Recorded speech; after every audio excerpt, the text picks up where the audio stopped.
47 weeks to Madiera.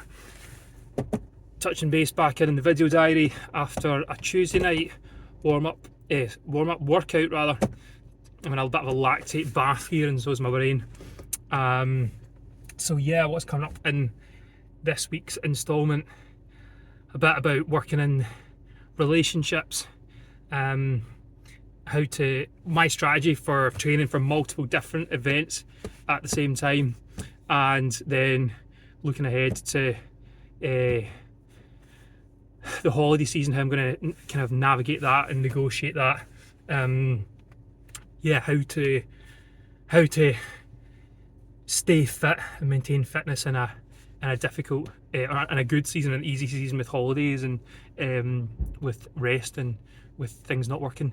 So yeah, last week's been quite difficult just to work training around. My late grandmother passed away yesterday in Glasgow, so I spent some time back at the weekend there up in Glasgow, and then I'll be back there in the coming weeks, or maybe even the coming week.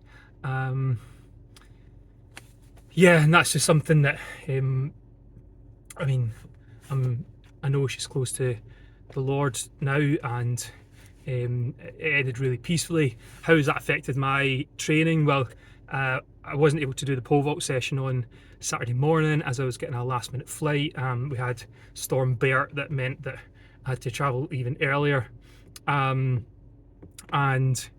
yeah, I just had to get a session in the gym early Sunday morning, and amidst a lot of travelling I've had to just scale back slightly on some training and just trust that the little bit I'm doing is going to be working, and to just take the extra time when I'm not training as rest, and at least get the benefit of that. Also this week again, I'm away on holiday from tomorrow, Wednesday, Thursday, Friday, and then into the Saturday as well. So that's why I'm training out here tonight at the freezing cold sports fields outside Norwich School. So I'll talk a wee bit more about that in a minute. And yeah, obviously, working in this journey, this try to return to peak form as a senior or even masters athlete is really quite difficult, because often 10 years later than when I really got into athletics, I just have more responsibilities. I'm in a long-term, long-distance relationship, and that's demanding a lot, and I really have to work flexibly with that. That's a really good bonus for me, because that relationship's one that encourages me in fitness, and then we're able to work out together. There't lots of flexibility there, but yeah, just there's added kind of travel pressures and time pressures there. So yeah, what are we doing in the session tonight? So I'm not getting a more intense sprint session, so it was split in two tonight. So there was some indoor kind of strength and conditioning circuits, which I didn't do because I'm doing my own strength program, as you know, and I'm not doing too much conditioning like plyometrics, kind of ab circuits, and really working out my cardiovascular capacity out with the training sessions. That's something that often is really done during the winter, but I'm mostly focusing on some muscle hypertrophy and just general strength, and what's happening on the track. I've got my own strength conditioning, so I skipped that and just did the sessions outside. It was 3 sets of 45 seconds on, 45 seconds off, so kind of 350 metre runs, 3 sets of 3 total. I really just put in my first session there where I feel like I'm back to full training, like exhaustedness. The first 6 weeks I've not, or even the first month, I've not really exhausted myself there. I was, at that point at your lactate threshold where you're just running on pure fumes, you're kind of retching and gasping, and you feel like you've got asthma. I feel like that was a real training session such as I would have done 5 years ago. And what's really, really good as part of that session was we were running around in a circle out on grass, and it was for 400 metres. It was like for 45 seconds, and that was what I did in the summer when I was training for the I was just doing some kind of basic rehab for the Highland Games, and yeah, I would have stopped after 3. I was gassed after 3 in the summer, and now I'm doing 3 sets back to back. So it's just showing it's all adding up. Even the stuff that isn't directly speed endurance is working these same body systems, and yeah, the fact that I didn't do the indoor circuits beforehand, I think helped. And yeah, it just feels really good to have really gone all out. Sure, I was still getting overtaken by some youngsters at some point, but I was overtaking most people. So feels really natural, just feels really good. Hope I'm still saying that tomorrow. So that was the session tonight. So just one of the real benefits of this athletics club, aesthetics club. Well, it's not that since I've joined, but is that there's the benefits of it just having a session on most nights of the week. It's maybe 5 sessions a week, or 3 or 4 during the week and then 1 a Saturday. So if you are travelling, as I am, from early tomorrow morning, then you can say, well, I'm just going to do the session Tuesday night. Ideally, you're going to be able to look at the week and say, actually, these are the sessions that I'm really going to get the most out of. And hopefully with my schedule, I've got the option of 2 or 3 per week that I can choose from. But if you can only make 1, then there's still 1. It's not like a one and done, 1 session a week. And if you miss it, you miss it. So that's been really good. And yeah, just about my approach to like the holidays. The Christmas season's coming up. I think it's really difficult. At times like this, when I'm extra busy with family stuff, or the holidays when there's not much training, you're really living off your reserves, like a camel living off his fat reserves.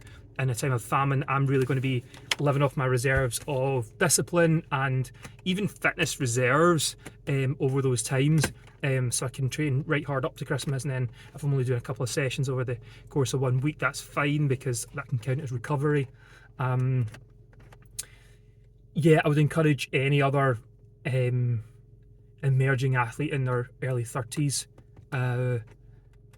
to really, if you're trying to make progress and establish some good habits that will last you into your years, into perhaps parenthood, is to focus for a short period purely on fitness. Now, I'm clearly not doing that just now, but there's been several times, like in the summer months, I had about 3 weeks where I just focused on fitness and everything else was in maintenance mode. I've had times in my life where I've done all-out overload weeks where I've went on holiday and just trained. When it was during coronavirus, I had a week where I just focused on tracking everything I ate. I had a run about 3 months where I tracked my protein every single day, and I was able to do that because there was nothing much else happening. I was just focused on fitness, and now I'm able to carry forward those same cooking practices that I established then. Some meals that I know what the macronutrients are, that I know work for me. I can now use them day to day, or week to week, even month to month. So that's something that's really helpful. And people say, oh, it's a marathon, not a sprint, and that's just not true. I mean, it is a marathon, but you really have to. If you're a sprinter, you're just doing short sprint training sessions, and really, if you're training over the course of the year, you need to work out lots of small little programs, lots of small little goals, and then rest from each of those. So you're being not the tortoise but the hare, resting and sprinting, and allowing yourself to coast for weeks at a time. So yeah, and it's just really good to have a club that you can just turn up and just follow the session, and there's no motivation. I mean, the idea that I would come out somewhere dark like this, cold with mist, set up some kind of strobe lighting and run myself sick at 7 o'clock on a Tuesday night in late November, there's just no chance on earth. But with an athletics club, you can just, you're like, right, I'll just follow it, and if I can only do half of it, I'll do half of it, and then before you know it, you've done the whole thing. So yeah, the Christmas season is going to require a bit more strategy, but even just the 2 weeks of the weekend, 2 days of the weekend, they gave me a wee bit more confidence. Even with a lot of stuff happening with family, I could just still take that hour to myself on the Sunday morning and get my training in.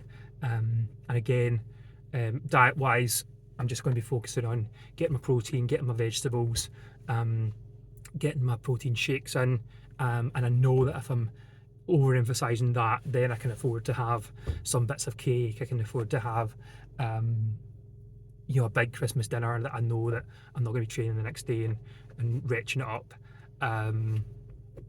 So yeah, almost again, just planning in some cheap stuff. So just now I'm going to go get a KFC, going to get a rice box meal. That's one of my kind of go-to fast food choices. Got some good rice, some good protein there. Still got some processed kind of saturated fats, but you've got your salad and beans and corn on the cob on the side, and you can again just tone it down with getting a light blackcurrant juice instead of some sugary soda. Yeah, so peace out to a week on Thursday. There's still a couple of pole vault sessions coming up, so I'm looking to get into that. Yeah, we just need to see, can I get through all these? I'm just going to aim for the indoor heptathlon disciplines for the end of January. So I've got literally 2 months to get in high jump, pole vault, long jump and shot put. It might be that I need to do like one of these sessions with a coach and then go back on a different night and just get the apparatus out and do another one myself, just to see can I progress even just under my own tutelage. Who knows, we're gonna have to problem solve that to meet my goals, or maybe it's going to be maybe I'm not going to meet my goal by the end of January, it's going to be the end of January. So that's this week.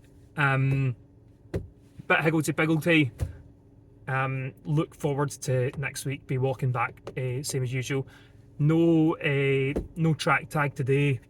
I'm going to have to find out some other way of solidifying the wins from tonight. And yeah, 47 more weeks to go.